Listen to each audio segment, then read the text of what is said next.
How's it going, everyone? Parth with Atlanta JDM here to show off another one of our imports, and today we are sitting in a 1996 Glanza, or actually sorry, a 1996 Toyota Starlet Glanza S.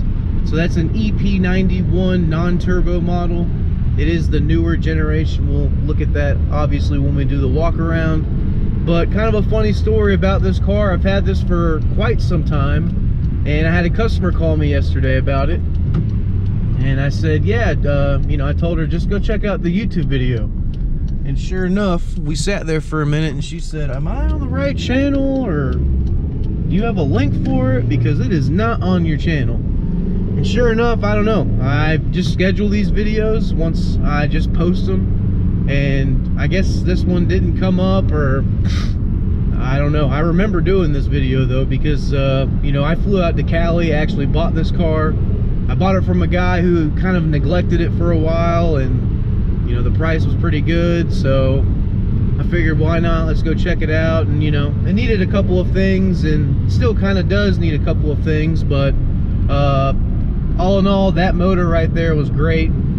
I've been driving this car for a good bit. It's, you know, a great little grocery getter, and again, a good entry-level JDM for someone trying to get in and you don't want to break the bank, you know, try to get in those double-digit numbers.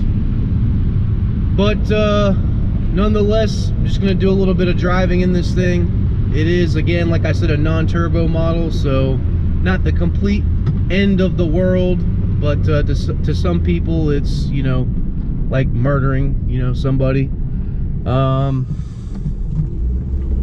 Yeah, I don't know. I mean, it's been solid ever since I got it. I drove it around Los Angeles, like even with the stuff it needed over there, it still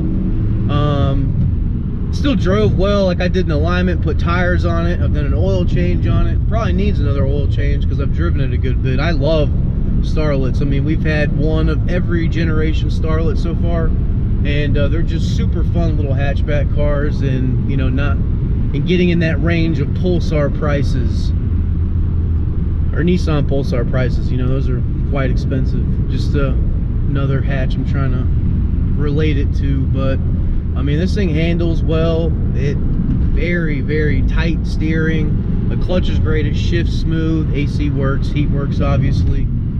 And literally no complaints on this thing.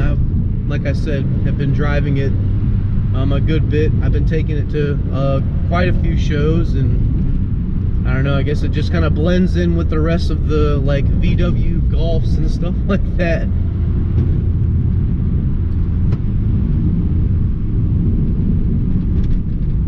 But aside from that, I don't know what else to say about this thing. It's pretty solid.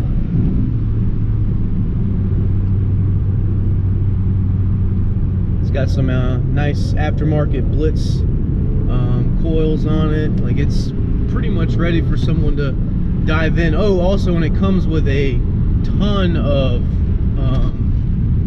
you know, Toyota Starlet parts. The guy I bought it from, he had just a garage full of them, and he's like, well, I guess I'm just gonna throw these away. And I said, no sir, some of these are like unobtainium parts. I know this is not your project anymore, but throw them bad boys in the trunk. And sure enough, I threw it in the trunk. We towed it all the way back up here from LA, and I still have everything. Like, back to what I said at the beginning of the video, it would make a really good just starter JDM car for somebody. Like, it still runs and drives, but you can do a lot to these cars. They've got a really, really big cult following over in Asia. All right, we'll start by doing a quick little lap. Again, this is the EP91, so it's the newer box style, it's the newer body style.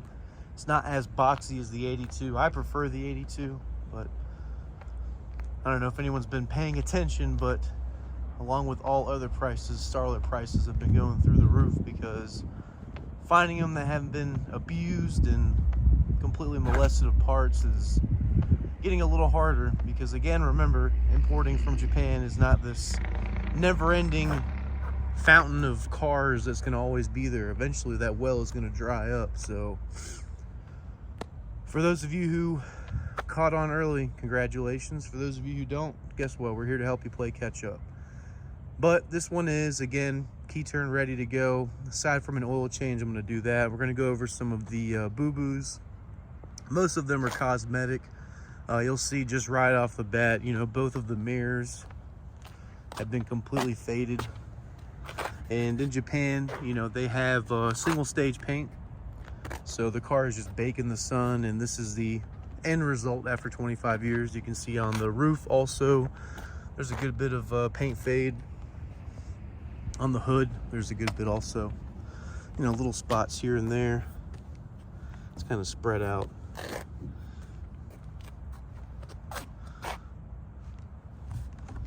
But mainly it is the top of the car, obviously, where it's been sitting its whole life outside. The sides actually check out pretty good.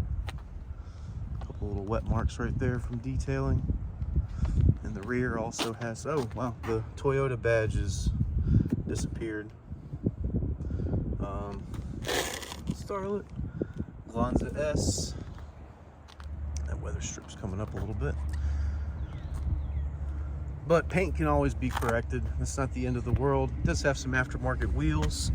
All of them are a little dirty. I tried to clean them the best I could, but you know, again, these are probably as old as the car itself. You can see very, very faintly Glanza, the old decal is kind of there. Let's see if it's on the other side.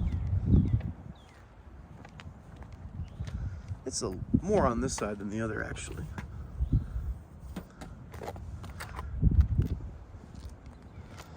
You can just see kind of some other spots where the paint has kind of just been, again, just over time, a little faded. Aside from the paint, there's, let's see, three other boo-boos on this car. And they're going to be on the inside, so we'll go ahead and take a look at that. Can't really show you any more of the outside. From when I checked it out, again, I flew out to LA to buy this car. I checked it there, I checked it here, I threw it on a lift as well. There's no rust on this car whatsoever. Minor surface rust can always be found on some of these cars, but nothing is actually eating or chewing up at the chassis. Number two bad thing is the driver's seat. Again, the driver's seat in Japan is always the one that gets worn and torn the most. It does have a hole, and again, I can't just take this to my upholstery guy and be like, hey man, match this up, because this pattern, this fabric, everything is going to have to be changed completely. There's no manufacturing that. The number three big boo-boo is this door. I mean, so the previous owner, the guy I bought it from, like I said, he kind of neglected this car. And it was just like, I mean, when I try to close it now, it's a lot better than what it was. But before, you couldn't even close it. You had to really just jam it in there. Me and my buddy tried to, with two people. You can see it just needs that one little bit, like that one, like half an inch raise to just perfectly be as smooth as the passenger side, which is what it should be. But again, we're still looking a little more into that. Not the end of the world. You just gotta shut the door a little hard, unfortunately, on that one, but the car can take it. Other bad thing is, you know, we had to mess around with this electronically. It didn't even work at all. Now I've got it to where it's working, but the retract button has it caught to see how it's again, just a ½ inch off. And if you try to, I don't want to do it, but like if you try to move it, it'll just automatically go back to that setting. So again, we're gonna have to just dig in there and you know, go back to the root of the problem. It's just something wiring though.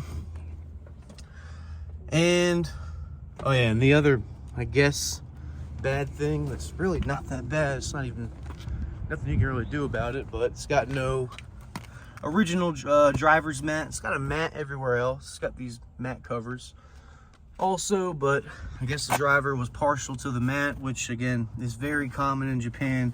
And you can see it's a little dirty underneath, and you're starting to get some holes down there, which that does happen, but it's not actually like the whole mat's not ripping up. That's where the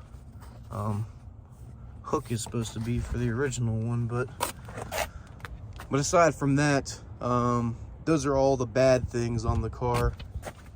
You can see back seat's just about like any other JDM back seat. It's not gonna really fit anybody too comfortably. Both of your windows work. They are power. Your mirrors do work, but like I said, I'll show you guys in a minute when I turn it on too. It's kind of, it's there, it's almost there, but we gotta do a little more adjusting to it. Does have ice cold AC, does have hot heat. The original Toyota radio, I believe. Yep, that's the original Toyota radio, so remember those aren't gonna really work in America. Go up to our FM frequencies. Cup holders, which are always a good thing. And aftermarket shift knob, which the guy that I was trying to buy it from was really like desperate to keep, and I was just like, come on man, like it's just a shift knob. And then he couldn't even take it off, so you're stuck with the shift knob unless you know some like power lifters or something that can take that off. We are sitting at, oh, I'm getting a phone call, ignore that. We're sitting at 153,866 kilometers, so that's right over 95,000 if I'm not mistaken. So still under 100K, still driving really well, and having no issues whatsoever. Again, I think probably the only thing you'll have to really look into are the motor mounts, because it is kind of a little shaky when it idles. And like I said, an oil changes, because we've been driving it, but I'm sure I can take care of that for whoever comes and picks it up.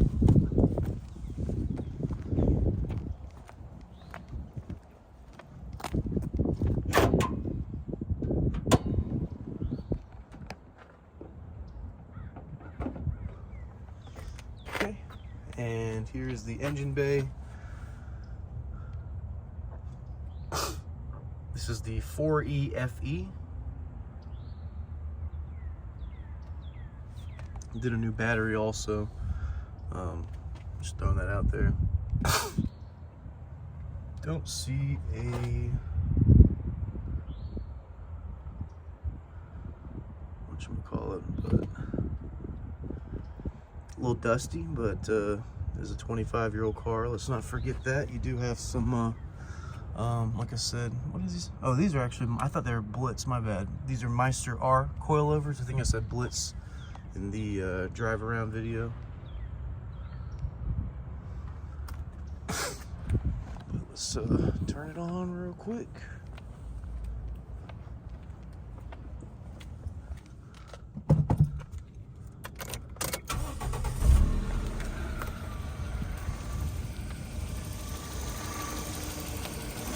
Ticking sound you hear, that's literally every RAV4 I've ever had makes it. It's like a Toyota thing.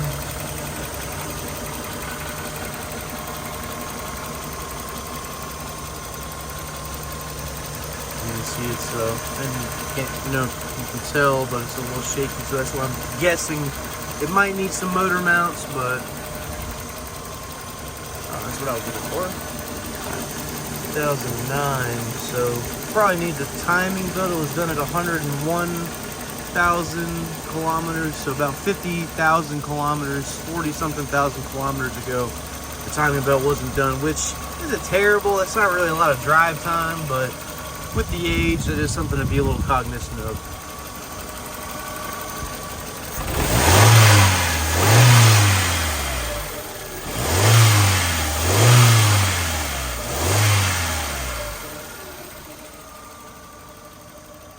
Again, like a really cool little grocery getter, good entry-level JDM car to get into without breaking the bank too much. And like I said, you're gonna get a crap ton of parts to go with it. Whoops, I didn't mean to God, doing this one-handed is sus. You get that bag too, but I wanted to show the mirrors first. See, like, you know, slam it.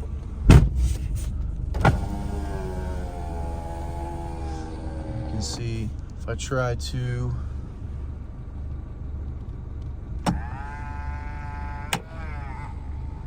just go straight back, and really you just got to get in and see, you can't even really comfortably adjust it to how you need to, but I don't know. Let's try the retract and see how that works. So both of them actually retract. Let's see if just like it's like some groove, or I don't know. Again, we're gonna figure it out. We're gonna figure it out. But just wanted to show that for the video's sake. And I guess that's gonna be it for this one. Appreciate you guys tuning in, and we will see you on the next one.